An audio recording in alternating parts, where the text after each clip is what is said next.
ശബരിമലയിലെ സ്വർണ്ണപ്പാളി വിഷയത്തിൽ നിയമസഭയിൽ പ്രതിപക്ഷ പ്രതിഷേധം. ദേവസ്വം മന്ത്രിയുടെ ദേവസ്വം ബോർഡ് പ്രസിഡന്റിന്റെയും രാജി ആവശ്യപ്പെട്ടാണ് പ്രതിഷേധം.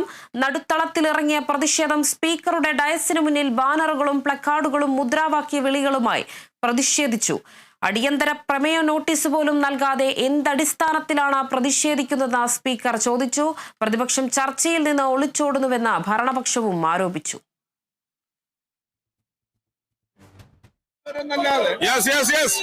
സാർ, പുതിയ പദ്ധതികളും സാർ ഈ റെക്കോർഡ് വരാൻ വേണ്ടി ഞാൻ പറയാണ്. കേരളത്തിൽ ഒരിക്കലും സാധാരണഗതിയിൽ ഇന്ത്യയിൽ എവിടെയും ചോദ്യ സമയത്ത് ഇങ്ങനെ ബഹളം ഉണ്ടാക്കാറില്ല. ചോദ്യം കഴിഞ്ഞിട്ട് അവർക്ക് ഇത് ഉന്നയിക്കാവുന്നതാണല്ലോ. ചോദ്യ സമയത്ത് ഇത്രയും മോശമായ സമീപനം കാണിക്കുന്നത് അടിയന്തര പ്രമേയത്തിന് നോട്ടീസ് കൊടുക്കാൻ മറന്നുപോയതുകൊണ്ടാണോ എന്ന് എനിക്ക് അറിഞ്ഞൂടാ. 2022-23 സാമ്പത്തിക വർഷത്തിൽ KFC സ്റ്റാർട്ട് സാർ അങ്ങേക്ക് കാണാൻ വയ്യ. ഈ ശ്രീ ചാണ്ടിയമ്മനും ആര്യാകൃഷ്ണൻ ഉൾപ്പെടെ പുതിയ മെമ്പർമാരാണ് സഭയിൽ. അവരുൾപ്പെടെയാണ് ഈ ബാനർ പിടിക്കാനായിട്ട് അവരെ ഏൽപ്പിക്കാൻ കൊള്ളാമോ? ഇങ്ങനെ ചെയ്യുന്നത് ശരിയാണോ? ആ ഏറ്റവും പുതിയ മെമ്പർമാരെ കൊണ്ടാണോ ഈ ബാനർ പിടിപ്പിച്ച് ഇങ്ങനെ തടസ്സം ഉണ്ടാക്കുന്നത്? സാർ അങ്ങ് കാണാത്തതുകൊണ്ട് ഞാൻ പറയാണ്, ഇങ്ങനെ ഈ നിയമസഭ ചെയ്യാൻ പാടില്ല. നാട്ടിലാകെ ആഹ്വാനം ഉണ്ടാവും. ഏത് തെറ്റായ വൃത്തികെട്ട കാര്യം ഉണ്ടെങ്കിലും അതിശക്തമായ നിലപാടെടുക്കുന്ന ഒരു ഗവൺമെന്റാണ് സാർ ഇവിടെ. ഒരു കള്ളന്മാരെയും സംരക്ഷിക്കാൻ സമ്മതിക്കില്ല. എന്തെങ്കിലും കുഴപ്പമുണ്ടെങ്കിൽ നടപടി എടുക്കുന്നതാണ്. അതുകൊണ്ട് ഇതെല്ലാം മറച്ചു വെക്കാനും ചർച്ച ഒഴിവാക്കാനുമാണ് സാർ ചെയ്യുന്നത്. പുകവറ ഉണ്ടാക്കാൻ വേണ്ടിയിട്ടാണ്. ബഹുമാനപ്പെട്ട പ്രതിപക്ഷ നേതാവ് അങ്ങയുടെ ടീമിനെ അങ്ങോട്ട് വലിക്കണം പ്ലീസ്. പ്രതിപക്ഷ നേതാവിനെ പോലും കാണുന്നില്ല. അങ്ങോട്ട് ബാനർ താത്താൻ പറ പ്ലീസ്. ബാനർ അങ്ങോട്ട് താത്താൻ പറ. പ്ലീസ് അംഗങ്ങളൊന്നും അവിടെ ഇരിക്കണം. കേരളത്തിലെ ഏറ്റവും ഗൗരവമുള്ള വിഷയങ്ങളാണ് സഭ ചർച്ച ചെയ്യുന്നത്. ആ ചോദ്യോത്തര വേള പോലും തടസ്സപ്പെടുന്നത് ശരിയായ രീതിയല്ല. ഇതൊരു മാന്യമായ രീതിയല്ല. ബഹുമാനപ്പെട്ട അംഗങ്ങൾ ഒരിക്കൽ കൂടി അഭ്യർത്ഥിക്കുകയാണ്. അപ്പോൾ സഭ ചോദ്യോത്തരങ്ങൾ അനുവദിക്കണം പ്ലീസ്. ഇതൊരു അനാദരവാണ്. കേരളത്തിലെ ജനങ്ങളോടുള്ള അനാദരവാണ്. ചോദ്യോത്തര വേള തടസ്സപ്പെടുന്ന രീതി സഭാ നടപടികളുടെ അനാദരവാണ്. അംഗങ്ങൾ സഹകരിക്കണം അഭ്യർത്ഥിക്കുകയാണ്.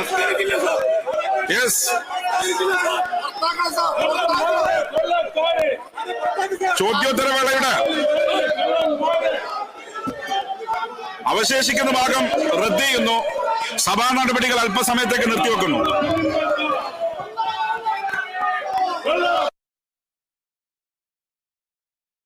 വിവരങ്ങളുമായി സൂര്യഗായത്രി ചേരുന്നുണ്ട്. സൂര്യ, ഇപ്പോൾ എന്തായാലും സഭയിൽ പ്രതിപക്ഷത്തിന്റെ ബഹളം കനക്കുകയാണ്. എന്തായാലും കൃത്യമായ രീതിയിലാണ് പ്രതിപക്ഷം ഇപ്പോൾ ചില ആവശ്യങ്ങൾ ഉന്നയിച്ചിരിക്കുന്നത്. അല്ലെങ്കിൽ ഭരണപക്ഷത്തിന്റെ മറുപടി പോലും കേൾക്കാൻ കൂസാക്കാത്ത രീതിയിലാണ് ഇപ്പോൾ പ്രതിപക്ഷം അവിടെ ബഹളം വച്ചുകൊണ്ടിരിക്കുന്നത്. സ്പീക്കറുമായി പ്രതിപക്ഷം വാക്കേറ്റത്തിലേക്കൊക്കെ എത്തുന്നുണ്ട്. മറ്റു വിവരങ്ങൾ എങ്ങനെയാണ് സൂര്യ? രേണുക, സഭയിലെ ഇന്നത്തെ പ്രതിപക്ഷത്തിന്റെ പ്രതിഷേധം, ബഹളം, അത് ചോദ്യോത്തര വേള റദ്ദ് ചെയ്യുന്ന സാഹചര്യത്തിലേക്ക് വരെ എത്തിച്ചു എന്നുള്ളതാണ്. സ്വർണ്ണപ്പാളി വിവാദം അത് സഭയ്ക്കകത്തും അതുപോലെ തന്നെ പുറത്തും സർക്കാരിനെതിരെ ആയുധമാക്കി മാറ്റാനാണ് കോൺഗ്രസ് തീരുമാനിച്ചിരിക്കുന്നത്. അതിന്റെ പലതരത്തിലുള്ള പ്രതിഷേധ പരിപാടികളും പാർട്ടി ആസൂത്രണം ചെയ്യുക, അതിന്റെ തീരുമാനമെടുക്കുകയും ഒക്കെ ചെയ്ത സാഹചര്യത്തിലാണ് ഇന്നിപ്പോൾ സഭയിൽ വീണ്ടും സ്വർണ്ണപ്പാളി വിഷയം പ്രതിപക്ഷം ഉന്നയിച്ചിട്ടുണ്ടായിരുന്നത്. ഇതിനു മുൻപ് അടിയന്തര പ്രമേയ അവതരണ നോട്ടീസ് ഈ വിഷയത്തിൽ പ്രതിപക്ഷം നൽകുമ്പോൾ അത് കോടതിയുടെ പക്കൽ ഇരിക്കുന്ന വിഷയമാണ് എന്ന് പറഞ്ഞ് അനുമതി നിഷേധിക്കുന്ന സർക്കാർ ഇന്ന് പക്ഷേ എന്തുകൊണ്ട് പ്രതിപക്ഷം നോട്ടീസ് നൽകുന്നതിന് മുൻപ് ഇത്തരത്തിൽ പ്രതിഷേധം നടത്തുന്നു? അത് ആസൂത്രണമാണ്, ഇതൊരു നാടകമാണ് എന്നുള്ള വിമർശനം ഉയർത്തുന്ന കാഴ്ചയാണ് നമ്മൾ കണ്ടിട്ടുണ്ടായിരുന്നത്. ചോദ്യോത്തര വേളയിൽ സ്വർണ്ണപ്പാളിയുമായി ബന്ധപ്പെട്ട 4 പ്രധാന ചോദ്യമാണ് പ്രതിപക്ഷം ഉന്നയിച്ചിട്ടുണ്ടായിരുന്നത്. നക്ഷത്ര ചിഹ്നമിട്ട് സർക്കാർ മറുപടി പറയേണ്ട 4 ചോദ്യങ്ങൾക്കും കൃത്യമായിട്ടുള്ള മറുപടി സർക്കാരിന്റെ ഭാഗത്ത് നിന്ന് ലഭിക്കാത്തതിന്റെ അടിസ്ഥാനത്തിലാണ് വലിയ പ്രതിഷേധം പ്രതിപക്ഷത്തിന്റെ ഭാഗത്ത് നിന്ന് ഉണ്ടായത്. ഉമാ തോമസ് MLA, അതുപോലെ തന്നെ Roji M John, Thiruvanchoor Radhakrishnan, CR Mahesh, ഇവർ 4 പേരുമാണ് നക്ഷത്ര ചിഹ്നമിട്ട 4 പ്രധാന ചോദ്യങ്ങൾ സ്വർണ്ണപ്പാളി വിഷയത്തിൽ സർക്കാരിനോട് ചോദിച്ചിട്ടുണ്ടായിരുന്നത്. പക്ഷേ 4 ചോദ്യങ്ങൾക്കും ഒരേ രീതിയിലുള്ള കൃത്യമല്ലാത്ത മറുപടിയാണ് സർക്കാരിന്റെ ഭാഗത്ത് നിന്ന് ഉണ്ടായിരുന്നത്. ഈ കഴിഞ്ഞ ദിവസം വരെയും പ്രത്യക്ഷത്തിൽ പുറത്ത് ഈ വിഷയത്തിൽ ഒരു പ്രതികരണവും സർക്കാരിന്റെ ഭാഗത്തു നിന്നും വേണ്ടപ്പെട്ടവരുടെ ഭാഗത്തു നിന്നും ഒന്നും ഉണ്ടായില്ല. ദേവസ്വം പ്രസിഡന്റ് ഭാഗത്തു നിന്ന് പോലും ഇതുവരെയും കൃത്യമായിട്ടുള്ള പ്രതികരണമൊന്നും ഈ വിഷയത്തിൽ വന്നിട്ടില്ല. അതേ തുടർന്നാണ് ചോദ്യോത്തര വേളയിൽ ഇന്നിപ്പോൾ ഈ വിഷയം ഉന്നയിക്കാൻ പ്രതിപക്ഷം തീരുമാനിച്ചിട്ടുണ്ടായിരുന്നത്. പക്ഷേ ഹൈക്കോടതി നിരീക്ഷിച്ച വിഷയമാണ്, അത് ശ്രദ്ധയിൽപ്പെട്ടിട്ടുണ്ട് എന്നുള്ള കാര്യമല്ലാതെ കൃത്യമായിട്ടുള്ളൊരു മറുപടി ചോദ്യങ്ങൾക്ക് സർക്കാരിന്റെ ഭാഗത്ത് നിന്ന് ലഭിക്കാത്തതിന്റെ പശ്ചാത്തലത്തിലാണ് വലിയ ബഹളം പ്രതിപക്ഷത്തിന്റെ ഭാഗത്തു നിന്നുണ്ടായത്. അത് സ്പീക്കറുടെ കാഴ്ച മറയ്ക്കുന്ന തരത്തിൽ വലിയ പ്രതിഷേധം നടന്നു. ചോദ്യോത്തര വേള തന്നെ റദ്ദ് ചെയ്യുന്ന സാഹചര്യത്തിലേക്ക് ആ പ്രതിഷേധവും ബഹളവും എത്തി എന്നുള്ളതാണ് ഏറ്റവും പ്രധാനപ്പെട്ട കാര്യം. എന്തായാലും ഈ വിഷയം ഇന്നിപ്പോൾ സഭയിൽ ബഹളം നടത്തി അവസാനിപ്പിക്കാൻ പ്രതിപക്ഷം തയ്യാറല്ല. ഇതിലും വലിയ പ്രതിഷേധ പരിപാടികളാണ് കോൺഗ്രസ് ആസൂത്രണം ചെയ്യുന്നത്. പ്രത്യേകിച്ച് ഇന്നിപ്പോൾ രാഷ്ട്രീയകാര്യ സമിതി യോഗമൊക്കെ ചേരുകയാണ്. അതിന്റെ പ്രധാന അജണ്ട സ്വർണ്ണപ്പാളി സർക്കാരിന് എത്തരത്തിൽ വെല്ലുവിളികൾ തീർക്കാം, എത്തരത്തിലുള്ള പ്രതിഷേധ പരിപാടികൾ സംഘടിപ്പിക്കാം എന്നുള്ളത് തന്നെയാണ്. വിശ്വാസി സംഗമം സംഘടിപ്പിക്കാനുള്ള തീരുമാനം ഇതിനോടകം പാർട്ടി എടുത്തു കഴിഞ്ഞിട്ടുണ്ട്. ആദ്യ സംഗമം അതിപ്പോൾ വ്യാഴാഴ്ച പത്തനംതിട്ട ജില്ലയിൽ നടത്താനൊക്കെ തീരുമാനിച്ചിട്ടുണ്ട്. അതുകൂടാതെ ദേവസ്വം ഓഫീസിലേക്ക് ഉൾപ്പെടെ വലിയ തരത്തിലുള്ള പ്രതിഷേധം നടത്താനൊക്കെയുള്ള തീരുമാനിച്ചിട്ടുണ്ട് എന്നുള്ളതാണ്. അതിനിടയിലാണ് ഇപ്പോൾ ഇന്നിപ്പോൾ സഭയിൽ ഈ വിഷയം ഉന്നയിച്ച് പ്രതിപക്ഷം വലിയ ബഹളം നടത്തിയിട്ടുണ്ടായിരുന്നത്. അതിൽ ഏറ്റവും പ്രധാനപ്പെട്ട കാര്യം ഈ അടിയന്തര പ്രമേയ അനുമതി അവതരണത്തിനായിട്ട് ഇതിനു മുൻപ് ഈ വിഷയം ഉന്നയിച്ചപ്പോൾ അതിന് അനുമതി നിഷേധിച്ച സർക്കാർ ഇന്നിപ്പോൾ പ്രതിപക്ഷത്തിനോട് എന്തുകൊണ്ട് നിങ്ങൾ അനുമതി നോട്ടീസ് നൽകിയില്ല എന്നുള്ള ചോദ്യം ചോദിക്കുന്നതാണ് നമ്മൾ കണ്ടിട്ടുണ്ടായിരുന്നത്. അത് ചോദ്യോത്തര വേളയ്ക്ക് കൃത്യമായിട്ട് ചോദിച്ച ചോദ്യങ്ങൾക്ക് മറുപടി പറയാതെയാണ് ഇത്തരത്തിലൊരു ചോദ്യം പ്രതിപക്ഷത്തിനോട് സർക്കാർ ഉന്നയിച്ചത് എന്നതും ഏറ്റവും പ്രധാനപ്പെട്ട ഒരു കാര്യമാണ്. എന്തായാലും ഇന്നിപ്പോൾ സഭയിൽ വലിയ ബഹളം പ്രതിപക്ഷ ഭാഗത്ത് നിന്ന് ഉണ്ടായത് നമ്മൾ കണ്ടിട്ടുണ്ടായിരുന്നതാണ്. പ്രത്യേകം അവരുടെ പ്രതിഷേധം ഉണ്ടാകുമെന്നുള്ളതാണ് കരുതുന്നത്.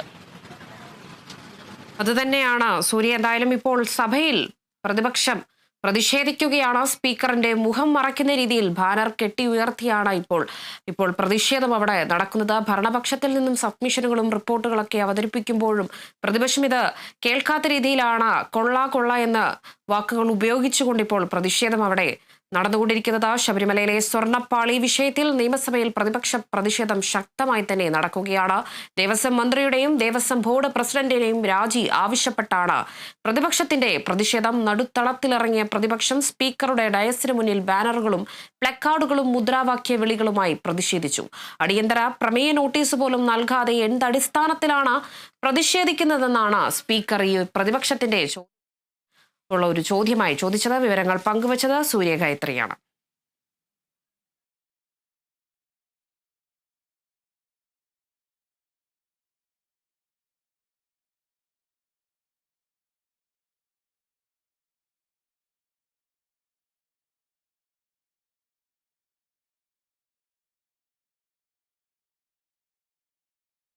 നിയമസഭയ്ക്ക് പുറത്ത് പ്രതിപക്ഷം പ്രതിഷേധിക്കുകയാണ്. അയ്യപ്പന്റെ സ്വർണവും കട്ടവർ അമ്പലം വിഴുങ്ങികളെന്ന പ്രതിഷേധ പോസ്റ്ററുമായാണ് ഇപ്പോൾ നിയമസഭയ്ക്ക് പുറത്ത് പ്രതിപക്ഷ പാർട്ടികൾ ഇപ്പോൾ പ്രതിഷേധവുമായി നിയമസഭയ്ക്ക് പുറത്തുനിന്ന് പ്രതിഷേധം നടക്കുകയാണ്. അതിന്റെ തത്സമയ ദൃശ്യങ്ങളാണ് ഇപ്പോൾ പ്രേക്ഷകർ കാണുന്നത്.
നിങ്ങൾ കുറച്ചൊന്നും ഒതുങ്ങിയെന്ന്